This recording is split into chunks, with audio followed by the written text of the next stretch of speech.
Okay, so ang pag-uusapan po natin ngayon ay tungkol sa reverse forward with electrical interlock with terminal numbering connection. So ibig sabihin, yung nauna natin wiring, walang standard terminal numbering. Okay, umpisahan na po natin. Ito ngayon yung push button switch natin. Ito yung stop, forward, reverse. So makikita yung stop, normally close contact, line 1. Then sa forward, naka-jumper ako sa line 1, papunta sa normally open contact. Ganon din dito sa reverse, normally open contact, maintaining contact, maintaining contact. So ikabit na po natin. Ito yung forward contactor natin, ito yung reverse. So makikita may power circuit na ako dito sa baba para mabilis yung connection po natin. Okay, doon tayo sa line 1. Kabit natin to sa line 1.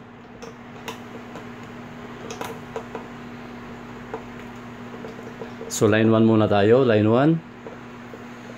Sa stop push button switch. So ilagay na natin yung jumper para maya maya sa red pilot tap or interlocking line 1 na. And next 13-14 maintaining contact. Ito po sa forward 13-14 doon sa baba,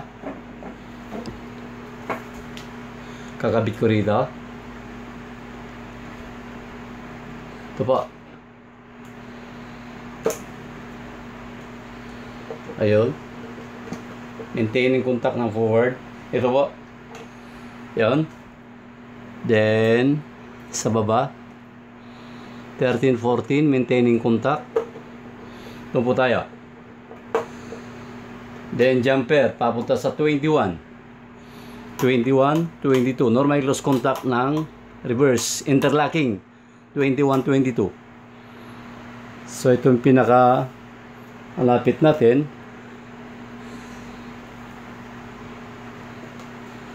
21-22 interlocking. Meron na po tayo rito. Ayun. 21-22. Ito po, 21-22.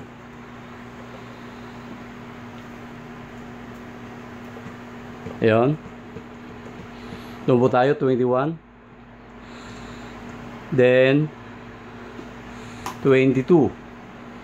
22 papunta sa A1 ng forward. 22 papunta sa A1 ng forward. Ito yung 22 natin.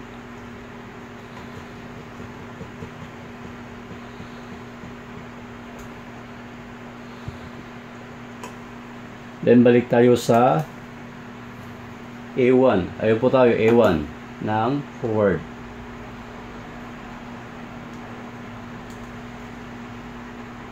To A1, A2.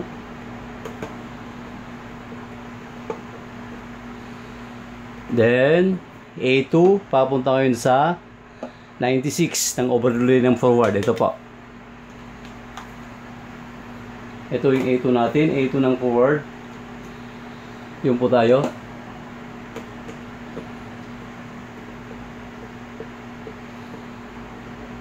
Papunta ngayon sa 96 ng overload relay.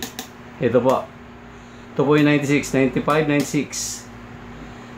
Normally close contact, overload relay. Ayun na po yung kinakabit natin, 96. From A2 to 96. Then 95 to line 2. Ito gamitin natin, ha? 95 to line 2. Kung ilagay natin dito, ito yung 95 natin. 95. Ayun po, normal close contact overload. Papunta ngayon sa line 2 or line 3. Pwede rin. Single phase lang naman itong magnetic contactor. Dito natin lagay.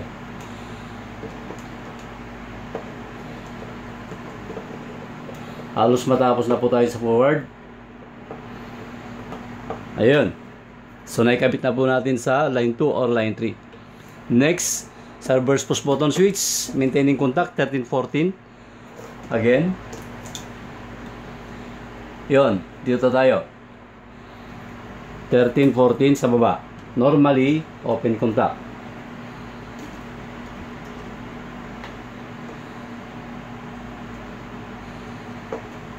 So, yun po.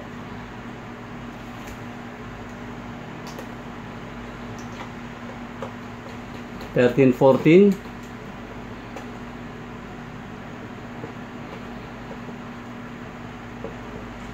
Ayun.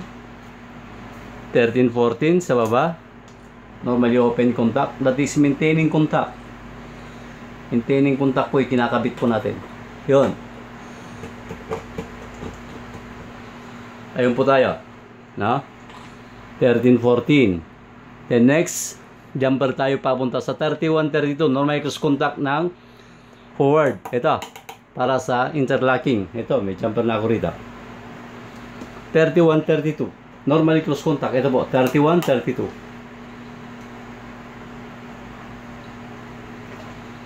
Yun, 31. Interlocking. Yun. 32, balik sa A1 ng reverse.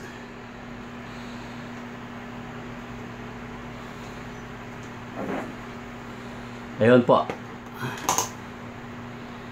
Okay, 32. Ito sa forward. Ito po. Yan po yung kinakabit natin. 32. 31 sa taas. Then papunta sa A1 ng reverse. Ito po yung A1. A1, A2. Yan. Ito yung kinakabit natin. A1, A2 to A2. Next, A2 to A2. A2 sa A2 dito sa reverse. Ito. Then papunta sa A2 ng forward. Ito. A1, A2.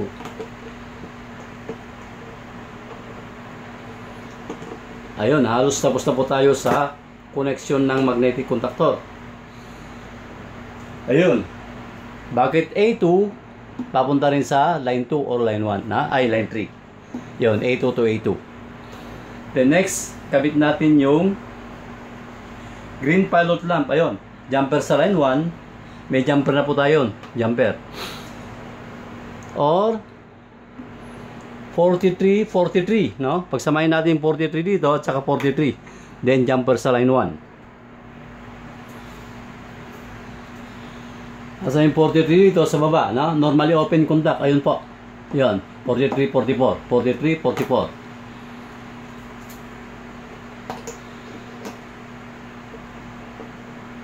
Ayun. Jumper natin sa line 1. Ayun, line 1. So, dito na natin ilagay yung line 1. Pwede natin ilagay dito. Para hindi sagabal yung power circuit mamaya. Ayun, kinabit natin. Tapos, napunta sa 43. 43. Then, lagay din natin ng 43 sa reverse. 43 forward, 43 lang reverse. Normally, open contact. Yun.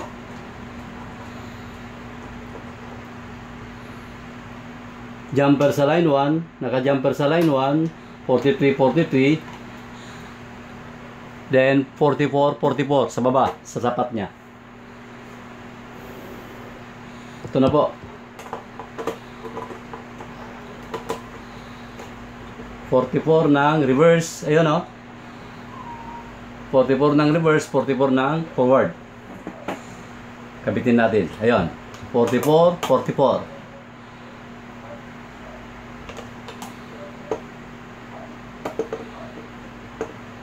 Ayun. So, 44, 44. Then, green pilot tap. Ito na po. Green, papunta na sa line 2. Pwede natin lagay sa 96 or 95. Okay, lagay ko na sa 95. Pwede rin, ha? 96 or 95.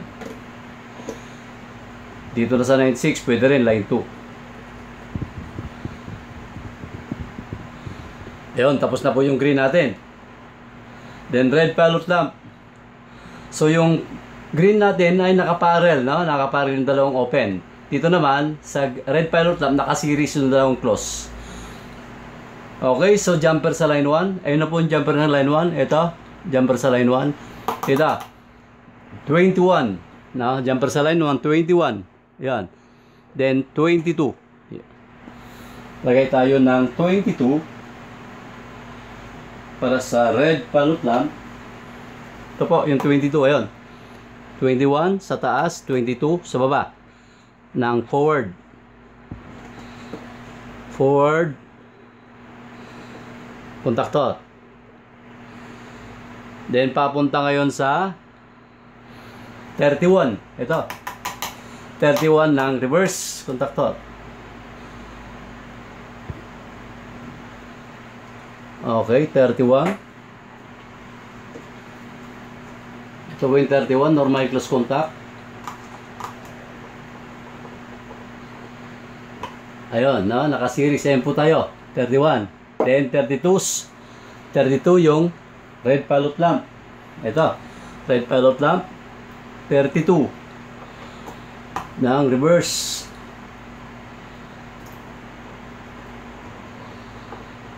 Ayun na po tayo. Then papunta sa line 2.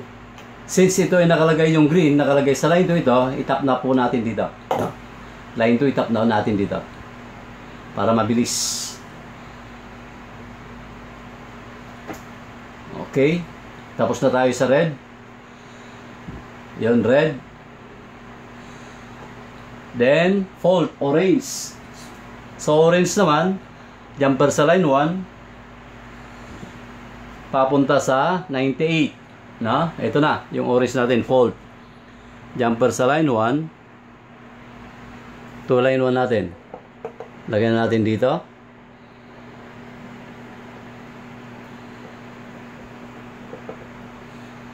Ayun. Papunta ngayon sa, ayun, 98. Normally open contact ng overload relay. Ito po, yung 98. So may jumper na po tayo sa 95, 97. 97, 95. May jumper na po tayo. Dito natin lalagay, 98. Yung fault, orange. Okay. Pag sinabing fault, siya nagsasabi na, pag umilaw, siya nagsasabi na may problema yung windings ng 3-phase motor natin. Okay, halos tapos na po tayo. So, ang gagamitin natin, gagamit tayo ng pilot lamp lang para sa load natin. Wala tayong 3-phase motor. Saka matakaw sa space po, no? Ito na lang. Lagay natin sa terminal 1, terminal 2. Para hindi matakaw po sa space.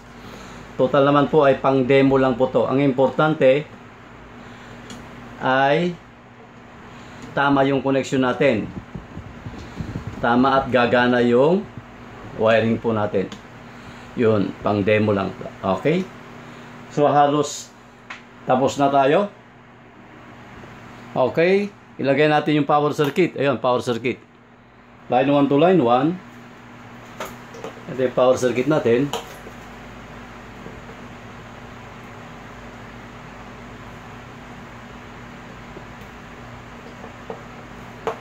Line 1.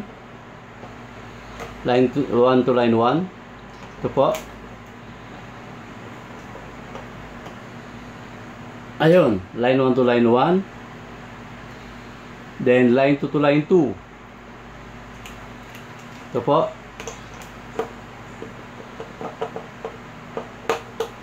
Line 2 to line 2. Ayun. Then line 3, sabay ko na yung supply. Ito po yung supply natin, line 3 to line 3.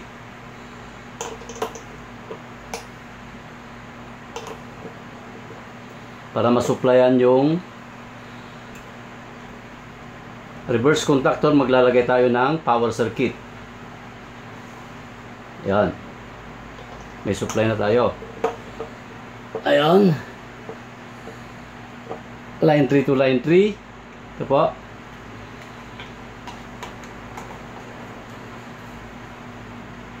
Ayun, line 1 to line 1, line 2 to line 2, line 3 to line 3. So dito sa likod, meron na tayong power circuit para mabilis po. Sa line 1 papunta sa terminal 3 para mag-reverse siya. Sa line 3 papunta sa terminal 1. At is parehas yung terminal 1 ay 2 and 2, na? Parehas. Okay, so tapos na po tayo. Okay, so bago natin supplyan, i-check muna natin ng multitester under ohmmeter para sigurado. Ayun. Ito na po yung multitester natin. Okay, forward po natin, forward. Ayun, meron. So makikita nyo meron resistance reading para sa coil. Forward. Okay, stop. Okay. Reverse. Stop. Ayun, pwede na natin supplyan. Okay, supply na po natin.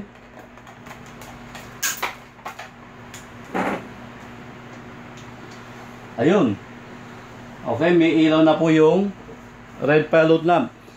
Ito po yung red pilot lamp natin na nagsasabi na hindi pa umaandar yung motor natin. Ito po yung pinakamotor natin.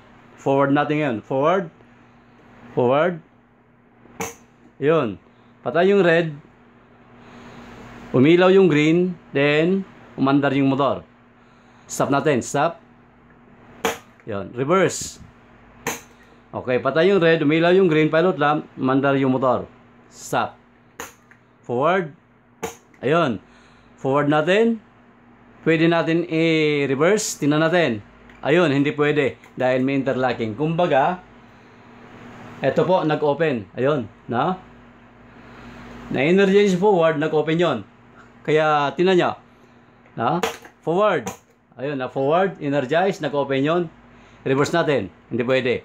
Nag-open yung interlock. Stop natin. Then reverse. Then nag-close ulit reverse. Ayun, na-energize yung reverse. So, ibig sabihin, nag-open naman nito. 21-22 ng reverse. Pwede ba natin i-forward? Forward natin. Hindi po pwede. Dahil nag-open, Dahil nag-open yon, kahit i-forward natin, hindi pwede. Yun ay interlocking. Stop. Okay, forward natin. Yun, naka-forward po ang ikot ng motor natin. So ngayon, pag nagkaroon ng problema yung motor, halimbawa nagkaroon ng overloading. So pag nagkaroon ng overloading, iinit yung windings, yung init gagapang doon papunta sa thermal element. Once na dama yung thermal element, yung tamang init, that's the time na mag-trip off or mag-open yung 96-95. Iilaw naman, mag-low-close naman yung 97-98. Iilaw ngayon yung orange pilot lamp. Okay, trip natin. Ito yung tripping niya. Ayun, namatay. Nag-open yon. So, na-de-energize yung coil forward at umilaw yung orange fault. Na siya nagsasabi, nag-close naman to. Nag-close naman ito. Yun, nag-close yan. So, umilaw yung orange. Ayun, umilaw yung orange. Siya nagsasabi na nagkaroon ng problema yung 3-phase motor natin. Anong gagawin natin? So, kailangan i-troubleshoot muna natin yung 3-phase motor bago natin i-reset. Halimbawa, na-reset na natin, i-troubleshoot na natin. Reset. Ayan. Patay yung orange, umilaw yung...